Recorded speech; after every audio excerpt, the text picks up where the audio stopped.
Rock music world is on cheer. Supertramp have announced their reuniting. The British band, known by hits such as The Logical Song or You Started Laughing, have announced a world tour for 2024. They haven't confirmed dates yet, but surely this news will make millions of fans happy.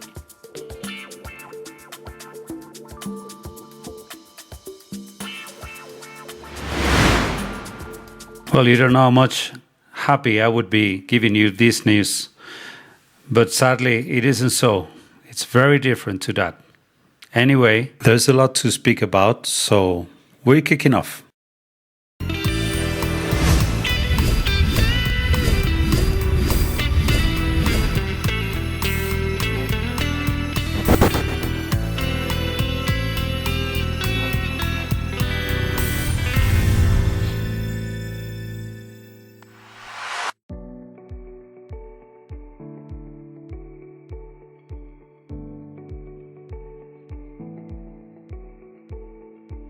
Before I get in full sail with this video, I want to tell you that I tried to interview Roger Hodgson, and I contacted Ana Lopez, which is the manager of a fan club in Spain, and she gave me the email address of Roger's manager. She told me she had the impression Roger is not active at the moment. But anyway, I sent this email and I received this response. Dear Casanueva, which is my artistic name, thank you for sharing Supertramp music with your subscribers and for reaching out to interview Roger. Anna is correct. Roger is focused now on some personal projects and not doing any interviews at this time. Wishing you great success with your channels. Cheers, Linda. It's a shame, but it would have been fantastic. Anyway, probably in the future. Anyway, we'll have other artists in prospect as well. I am very happy because after my former video about instrumental music, I received a comment on Facebook from David Arkenstone.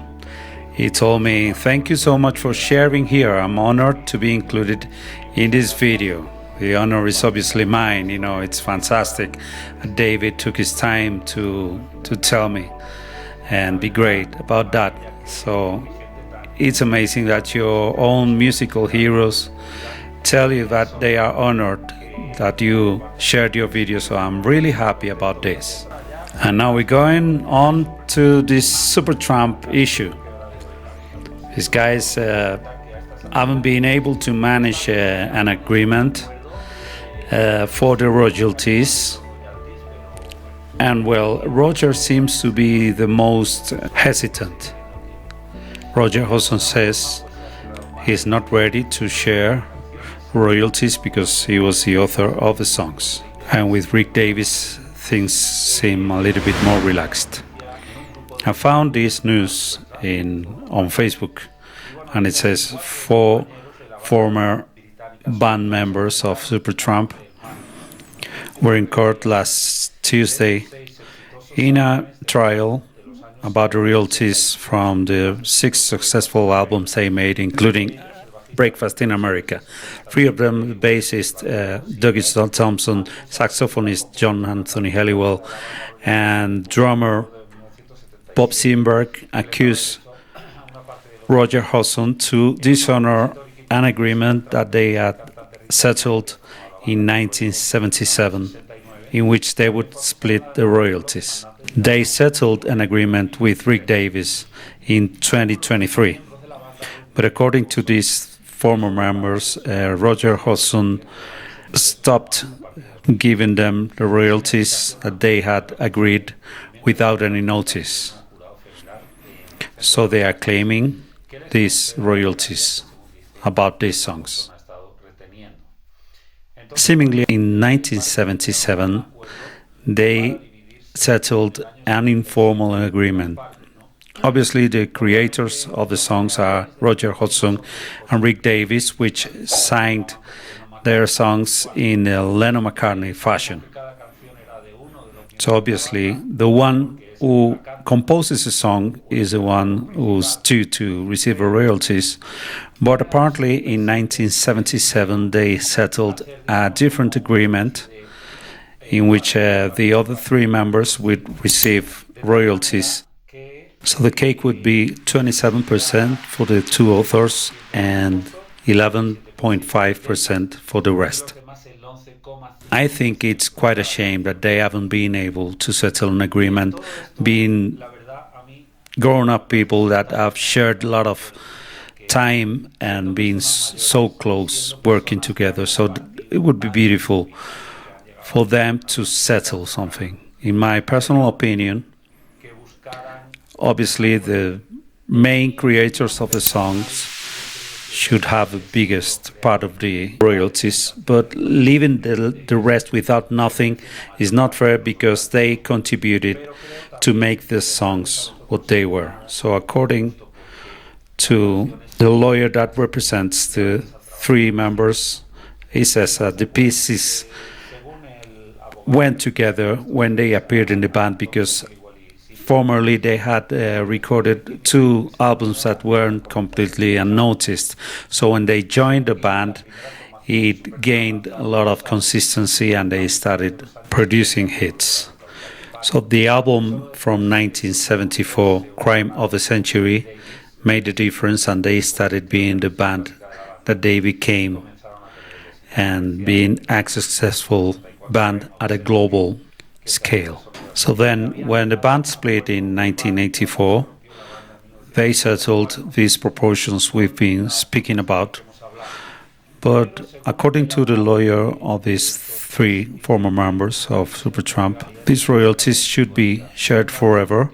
But Roger Hodgson has said that he was giving them money because apparently when the album Crisis What Crisis was released in 1975, it didn't match the expectations of success, and so having all the band members being left with not a lot of money, they agreed this in a friendly way, but it wasn't formalized.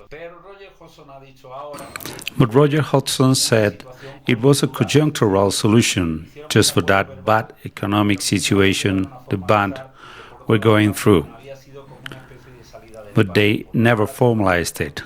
Hodgson's lawyer, Alan Goodman, denied this agreement should work for good, and he also said Hodgson was a real creator of Supertramp's most iconic songs, alleging he told in them how he grew up in the English countryside and he was taken to an internship.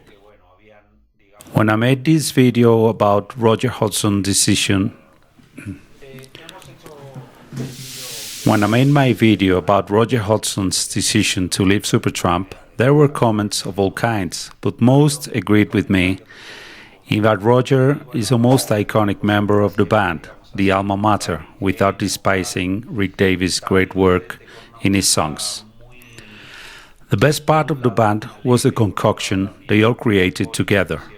Roger with his more naive and idealistic approach, and Rick with more worldly subjects in his songs, and a jazzier and bluesier style on those songs. I love, and I think we all do, that meld not only between Davies and Hodgson, but also the other members. And it would be so great just that they were able to agree between themselves. Anyway, you need to acknowledge the merit of an artist that creates a song. It's a very important thing, but also a sax solo or a drum fill or a bass part can make a song even more iconic. But if I have to give my opinion, what I would do is the following. The two main artists would remain with 42.5 each, which would leave them with 85% of the earnings. And then the other members of the band would get 5% each. What do you think?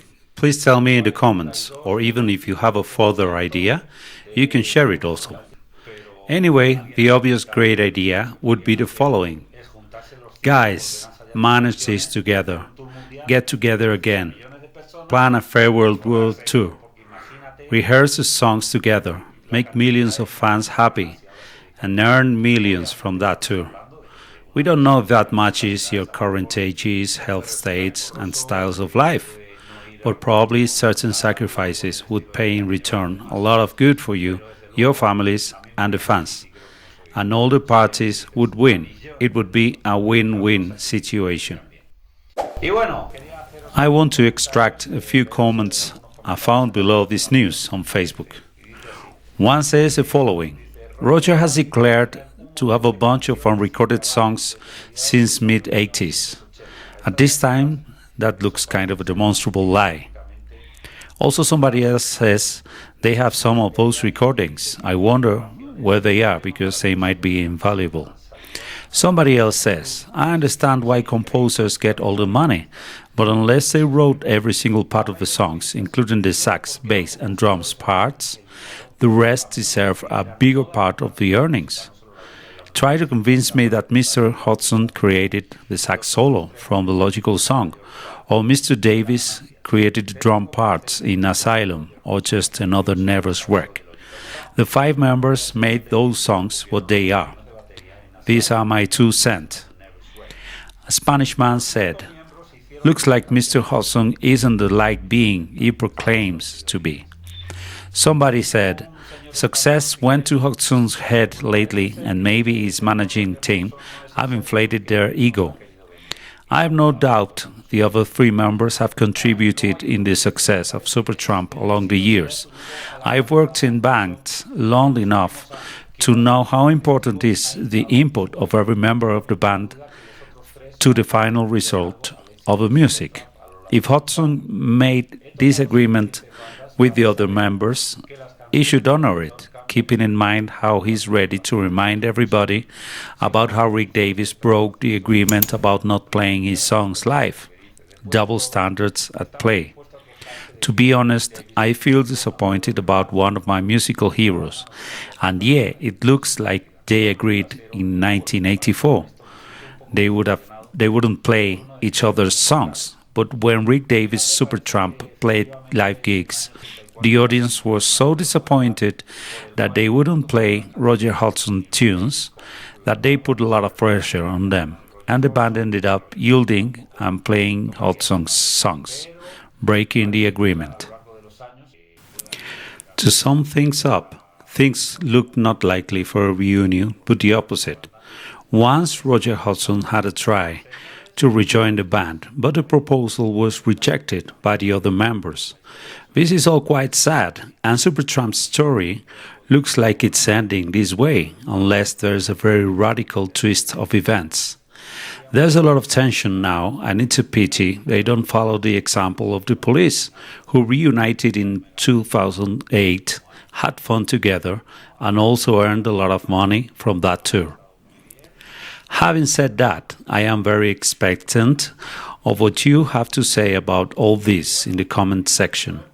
And now you know mine and all the facts I've stated. It would be fantastic if they could have an agreement in the fashion of what I proposed here, because the work of Thompson, Helliwell, and Seenberg also needs to be acknowledged, and would be great if they settled something down for good. The same way the Beatles weren't only a Lennon-McCartney issue, or Pink Floyd weren't only about Waters and Gilmour, every band member's input has been vital to create the wonderful music legacy of Supertramp we know today. I really hope you enjoyed this video. I'm also going to be aware of any news that could happen, and hopefully things will change and there'll be a pleasant surprise. Thanks for watching me, and as I always say, I can't walk this road alone. Please walk it along with me. I'm really excited about this channel that's just starting, and the next video will be much better for sure. Take care and see you very soon.